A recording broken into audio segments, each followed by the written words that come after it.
Getting to the stage of an oral interview can be very nerve-wracking. Trust me, I know. I've been through countless. So here are some of the tips that helped me through it and helped me score really high on an oral board.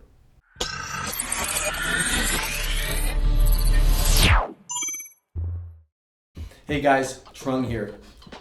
A lot of you guys might not know me. I'm a former Army Ranger, served 14 years in law enforcement, just recently retired, spent 10 years on a full-time SWAT team. So I have a lot of experience in regards of oral boards. I went through countless of oral boards. I served 3 separate departments. So what I'm gonna give you guys are tips, invaluable tips, that are gonna help you guys score really high on your oral board. Congratulations for making it this far on the process of becoming a police officer. Trust me, I know more than anybody how arduous and how not easy it is. If you made it this far where they have called you for an oral interview, that means you've passed the background, you passed the PT test, you passed the written test, you passed countless other tests, lie detector tests and whatnot, to get to this certain point. And depending on the size of the department you're testing for, it might be a big city, it might be a small town of 100 cops, but you are going against other candidates at this point. And this is really where they're gonna weed you guys out on who they're gonna accept and who they're not gonna accept through this oral board alone. So pay attention, get a piece of paper, take some notes, because these tips that I'm about to give you is really gonna help you. Tip number 1, get a business suit. Guys, if you guys don't have the money to afford one, I recommend you borrow from your friends, but make sure that your friend is almost the same stature as you. The last thing you want to do is show up to that oral interview with a suit that's way too big. Or if there's another route, you can rent it too, right? Gals, same thing, you're not going out. Make sure you have a very good looking business suit that is not screened, hey, I'm going to the clubs and whatnot. Other thing, make sure that your suit is dry clean. Do not come to that oral interview with a suit that is wrinkled, suit that has dog fur on your suit. Attention to detail matters, guys, especially when you get to the police academy and especially when you get out in the field. You gotta start now, you gotta show them that you're serious and you want the job. Now that you have the business suit dry cleaned, neat, free of lint, fur, and whatnot, the pair of shoes you wear are important also. Make sure they're shined. It doesn't have to be spit shine, but do not come with shoes that are sloppy either, guys and gals. And girls, I don't recommend you wearing stilettos. Wear one of those heel shoes that are not that high or flats. You want to come looking very professional. Wearing makeup, keep it to a very minimum, all right? Don't overdo it. You're not going out to the club. So that's the most important thing that you have to understand. Other things, guys, men, make sure that you get a haircut. They're gonna give you a time and date that you're gonna know ahead of time when to show up.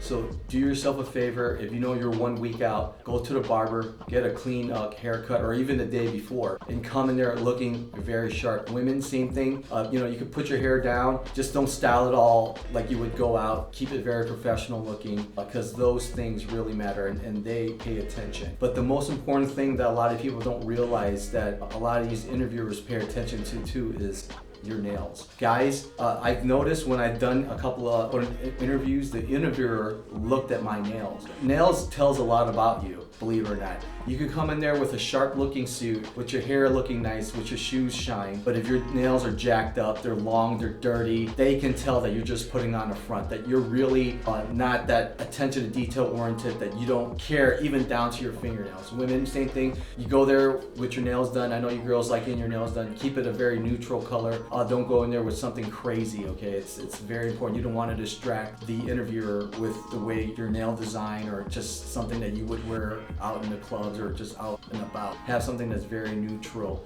that will blend seamlessly in with your business suit that you chose.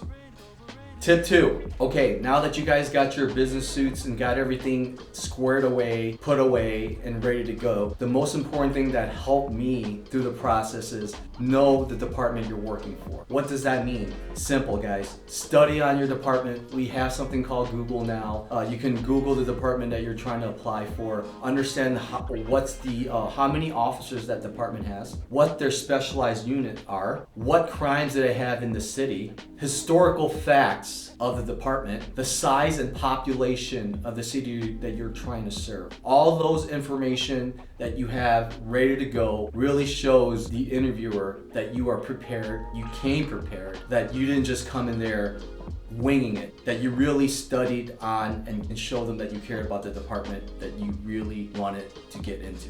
Another thing to keep in mind is study on the crime. What's the high crime there? Is it homicides? Is it burglaries? Is it battery to an individual? Is it gang related? Is it drug related? Knowing those facts and having it ready in the back of your head so that you can regurgitate it, it shows how much you really studied on the department and how much you really give a crap about the department that you're trying to go after. Study on the crimes of the department, guys. Understand what is going on in that city you're trying to work for. Is it high in homicides? Is it high in burglaries? Is it high on theft of motor vehicle? Is there a gang problem? Is there a drug problem? Stuff like that really matters and really shows that you put in the effort to really study the city that you're trying to apply for. Puts you ahead of candidates who come in there underprepared and just wanted to go through the motions to answer the questions they give. But if you give more than what they asked, it's really kudo points to you guys.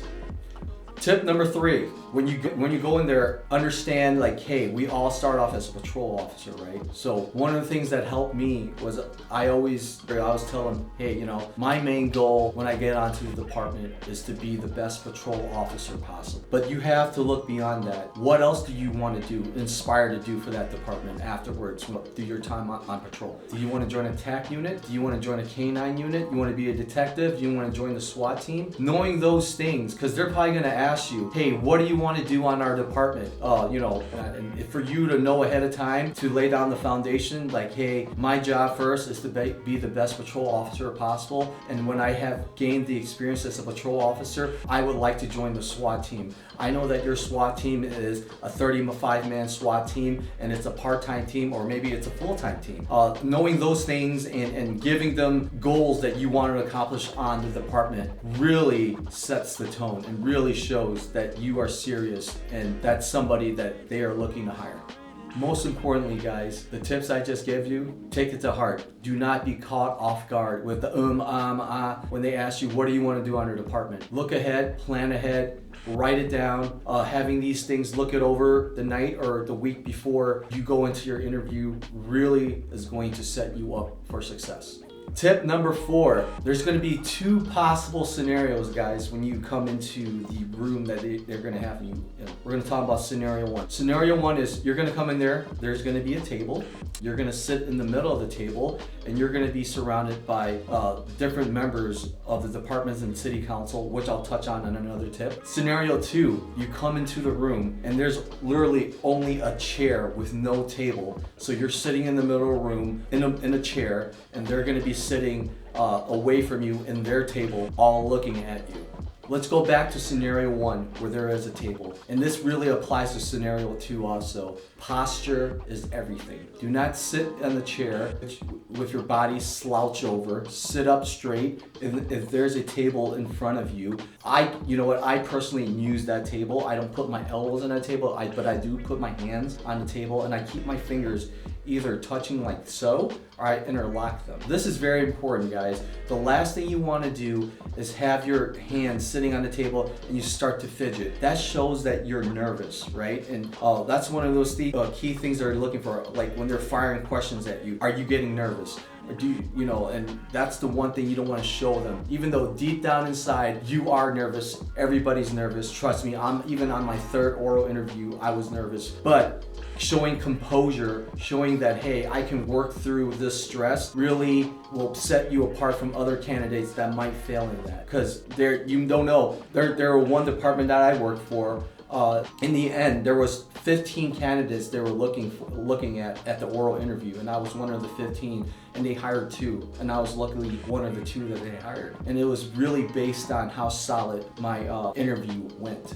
Now, scenario 2, let's just say that you're put on the middle of the room and there is no table. Where do you place your hands? You guys have 2 options. If you're on a chair like this that it has armrests, I recommend you still same thing, interlock your fingers, touching your fingers, keeping it down right by your lap, or if you want to, you could put your hands on your knees. The most important thing, guys, is if you're sitting with no table, don't start tapping your feet. Don't start moving your chair. Don't do any of that. That shows signs of nervousness. Keep it in the back of your mind like, hey, I'm here. I know I'm going to be grilled with questions. I'm going to sit with great posture. I'm going to look at every single interviewer in the eye when I'm answering the questions. My hands are not going to be fidgeting. I'm not doing one of these thumb rolls. I'm not moving the chair. I'm not tapping my feet. I'm not doing any of that to show them that I'm nervous. It shows that you're not confident. So remember that. The more that you can sit still, take a deep breath, answer the question clearly and concisely, looking everybody in the eye, and not start doing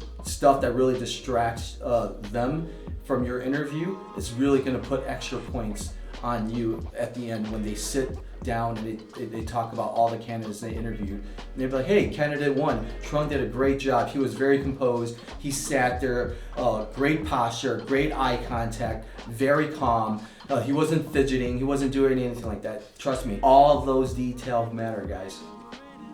Tip number 5, who's going to be in the oral board? Personally, it can range from the chief is definitely going to be there, the commander, a sergeant, a lieutenant, a detective, maybe a city council member. So you might be surrounded by anywhere from 3 to 5 people, maybe even 6. So it's very important that you understand that they're trying to make you nervous because you got all these high-ranking individuals sitting in front of you, looking at you, and they're gonna grill you, right? There's no way around that. And some of their tactics might be firing one question right after the other, and they expect you to fumble and be like, oh God, not really think through each questions, or maybe get you so nervous because they fired so many questions that you can't answer it and you're just staring them with a blank stare. So what I recommend for you guys to do if you guys are in that situation is to, if they're firing multiple questions at you, let them finish answering the question and go back to the first personnel that asked you that question and answer that question first before moving back to the questions everybody else answered. Now, here's the thing: when you're talking to whoever's answering that question, look that person in the eye. Eye contact is everything. Take a deep breath. Think about the question, then answer it, right? They don't expect you to immediately start blurbing out something. Every single time they ask me a question, I would take a deep breath, and I would think about the question, and I would answer the question concisely as possible, looking at the person answering me the question in the eye while making eye contact with everybody else also. So you would look at the person in the eye, like let's say if you were the one answering and firing the question, I would look you in the eye. I would start answering the question. Then I would move my head and look at other individuals in the room to show that I'm not just answering. I'm not locked on just that person answering the question, but that I'm able to open up my mind and really engage with everybody in the room. Now, after you answer that question, you can go back to the second person who asked that question. And if you forgot, just ask them, hey, sir, ma'am, can you kindly repeat the question that you asked? And they'll absolutely will repeat the question. Then take a moment, take a deep breath, again, if you need to, then answer the question and just follow that same step. Now, from my experience, guys, some of the questions they've asked me in the past were, why do you want to be a police officer? Think about that. So write that down beforehand, like, hey, why do I want to be a police officer? Do I want to make a difference? Do I, want to serve the community? Whatever your question is, think about it, write it down, have a game plan going in. Other ones is, what do you know about this department? So they're going to ask you many different questions. What do you know about the city that you're trying to work for? And if you study beforehand, like I recommended you guys to do, you'll be able to answer those questions very easily. So those are some of the questions that you might encounter when these individuals are asking you. And last but not least, guys, tip number 6 is at the end of the interview, they're gonna ask you, do you have any questions for us? Now, this is an opportunity for you guys, or if you want to show them that, hey, I'm putting in a lot of effort, is to ask them questions about their department, or ask them questions about the city. Like, hey, I understand that you have a 65-man police department. I'm looking to become a detective, and I understand that your detective division has 5 personnel. What are the chances, or how many years after my doing patrol, getting off of the field patrol program, can I wait before I can get onto that detective unit?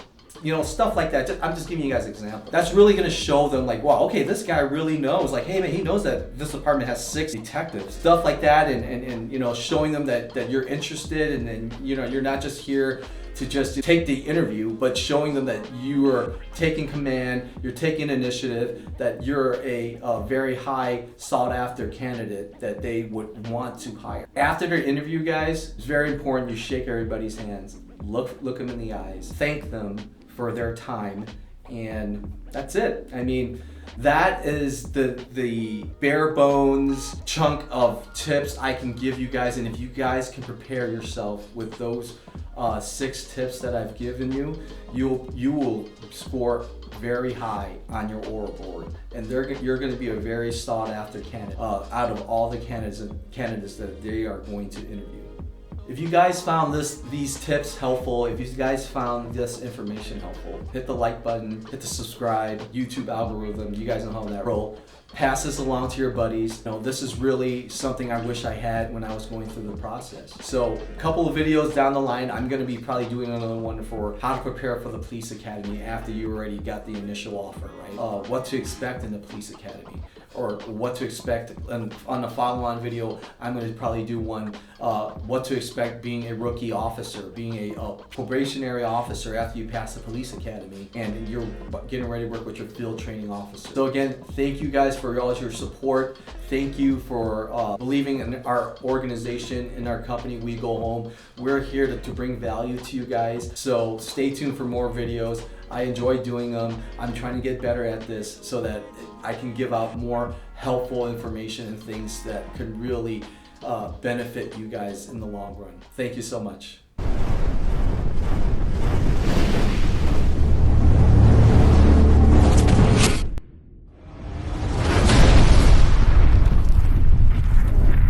You